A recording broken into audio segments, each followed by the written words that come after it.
virtual and our coverage of AWS reInvent 2020 with special coverage of the public sector. I'm your host, Rebecca Knight. Today we have two guests for our segment. We have Kevin McCallum Jr. He is the Chief Technology Officer at Maximus. Thanks for joining us, Kevin. And we have Steve Zipperman, who is the Vice President of Consulting Services at Insight. Thank you so much for coming on the show, Steve. Thanks, Rebecca, for having us. Appreciate it. So I want to start by asking you both to tell us a little bit more about your companies. Kevin, let's start with you. Tell us a little bit more about Maximus. Yes, thanks for having me. Maximus is a 40-year-old company. We partner with state, federal, and local governments to provide communities with critical health and human service programs. We leverage extensive experience to develop high-quality services and solutions that are cost-effective and tailored to their unique needs. One of the things that we do is offer governments the ability to implement programs rapidly and scalable so that we can focus on the automation and their operations. We do services from Medicare to Medicaid, welfare to work, and we have comprehensive solutions that help the governments run effectively and efficiently. Great. Steve, tell us a little bit about Insight. Yeah, sure. Insight is a Fortune 500 company. In 2020, we'll roughly do, probably $8+ billion in revenue, global company. We have thousands of strategic relationships, but I'd say we have probably a couple hundred partners we focus on. One of those key partners to us is AWS, right? As we go to market, as we start, working with our customers around transformation, of which we're going to talk a little bit about that today with Kevin. As it relates to Insight Public Sector, it's a pretty sizable part of our business. We'll do about $1.5 billion in revenue. We have 200+ contract vehicles we're working with out there, over 500+ teammates, and we're seeing that business grow quarter-over-quarter, 20% growth. So it's a big investment for us, and really looking forward to hearing Kevin talk about Maximus to the team, because obviously it's a big lever for us for Insight Public Sector to get the word out there about the great transformation work that we do with our customers. That's a great segue. So let's go back to you, Kevin, and talk a little bit about Maximus's cloud transformation. Why did you hire Insight to help you with this? Yeah, as we started our journey, one of the things we realized is as we were moving to the cloud is the experience, we needed a trusted partner. And we ran an RFP process looking for partners out there that have done it, that have done major data center programs, moving large companies. We're moving about 6,000 workloads, 160+ applications, so it was not a light or easy project.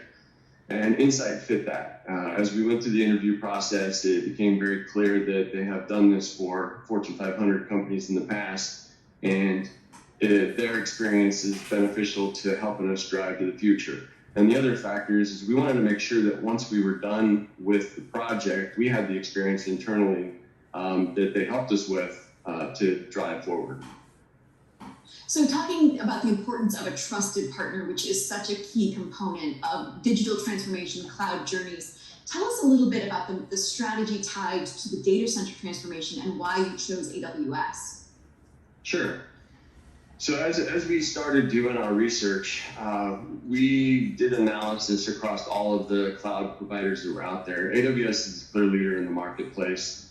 Their technology is better aligned with what Maximus has as the underlying technologies. We're a majority Linux-based. We also have Windows. We have Oracle, which with the AWS depth and breadth of our offerings tied better to what we had. The other thing we were looking to do is get rid of our monolithic off-the-shelf products and use more of the cloud-based products that are out there. Amazon has a very deep native technology that allows you to replace your old services where you had to bolt on or purchase another product to something that is integrated and streamlined, down to how do you monitor your systems, how do you do logs, things like that. And, as we looked at the time frame we had to deliver this, they had to be able to grow with us. So as we were building out new infrastructure, we're able to build where previously internally with data centers, you have to buy infrastructure, you wait for it to arrive, you install it. Amazon has it at the click of a button. So we're able to basically have environments stood up in a day rather than having to wait weeks for it. So, and the last thing was uptime. So, Amazon, they're 5 nines plus in uptime, and most of our contracts are 3 nines or better requirements. So we had to find a vendor that had multiple availability zones and regions that allowed us to be flexible in how we deploy. So talking about the convenience and the ability to streamline and also the need for flexibility. In the COVID era, of course, the word hybrid work environments has taken on a new meaning, but I want to ask you about how you see the hybrid era in the long term affecting Maximus. Yeah. Since Maximus is a government contractor, we will always be in a hybrid setup. So some of our contracts are very restrictive, especially when you get into IRS, DOD, and some of those agencies. You have a FedRAMP requirement as well with some of the federal agencies. So some of those components will have to stay internally. So where we can force moving to the cloud because of the flexibility we have to deploy, that is the route we'll go. COVID has introduced a new complexity. When it started back in March, Maximus had 30,000 or so employees, and we instantly were thrown into you got to get those employees to work from home. So we used Amazon's Workspace to push our employees to work from home, where some of the employees and some of our contracts are customer-owned equipment, so we couldn't actually take that equipment home. So we had to move to a BYOD model on Amazon Workspaces in order to get the users to work from home.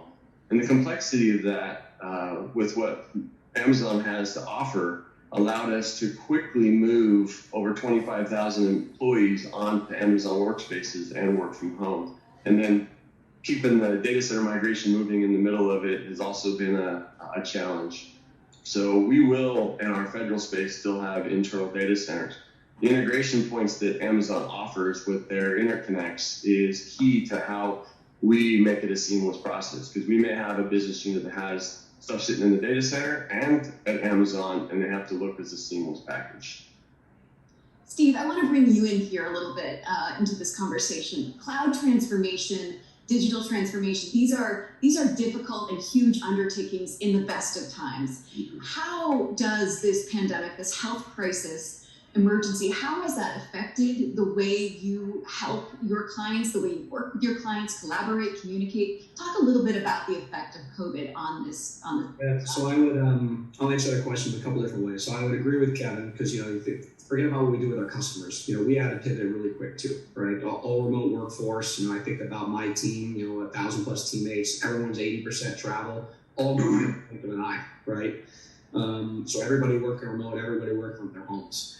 But the challenging part was working with our customers. And I look at with Kevin. I've never met Kevin in person, frankly. And there's teammates that have come on to the project and executing this program remotely. So it makes it that much harder working with a customer. Doing more video chats. Our methodology is built to be all remote. We have a proprietary tool called SnapStart that allows us to be able to scan environments. All that thing's done remote. Migrations can be done remote. The hard part is when you have to go on site, because there's still stuff you have to go on site for around physical inventory to look at the equipment. But it just makes it that much harder. I think you're taking advantage of these video tools like we're doing today. I can't tell me how many Skype, how many calls I've been on with Kevin like this, and with his peers and with his leadership. But communication is really important in a program like this, because in a program like this, there will be problems, right? And there will be challenges. And getting on a call and being able to look at Kevin face to face and see what his reaction is really key. But you got to work that much harder. You got to work that much harder now in the pandemic. I have other projects right now, leading with this, other projects that, frankly, we have sold all remote, and we're doing it all remote. And what I'm seeing with the pandemic is an acceleration of digital transformation. So other similar projects like we're doing with Kevin, we're doing for other large Fortune 500 companies, because it's an acceleration of, hey, look, we got to be all digital now. So it'll be interesting to see, how the pandemic affects us long term, because it is definitely accelerating out there digital transformation. If you haven't done it, you're in trouble, because it's going to eat your company alive. So Kevin, Steve talked a little bit about the importance of communication, particularly when so many people are working from home. Talk a little bit about other best practices that have emerged, things that you have noticed, advice you would have to your peers. I mean, as we heard from Steve, if you're not there yet, you're in trouble. But for the executives out there who are watching this, what advice would you have for them? Yeah, I think that, this is brought to light. There was always a view that you had to be in an office on a whiteboard and actually functioning in that fashion. So, before the pandemic, I was traveling 3 weeks a month. And now not traveling, I feel that I actually get more work done. I actually feel that I'm closer to the team just because we've introduced a lot of different digital channels. So now we have Slack, we have Teams, we have to do Zoom. I require everybody to be on video, whereas previously, before the pandemic, you'd rarely have anybody on video. And you've seen a transformation as people pick up the phone a lot quicker than they did in the past. So it has actually, I believe, brought the team closer together because now, everybody's on. The downside of it is everybody's on all the time. So you've also had to have people step away from work because generally when they take PTO, they leave the office, they go somewhere with their family.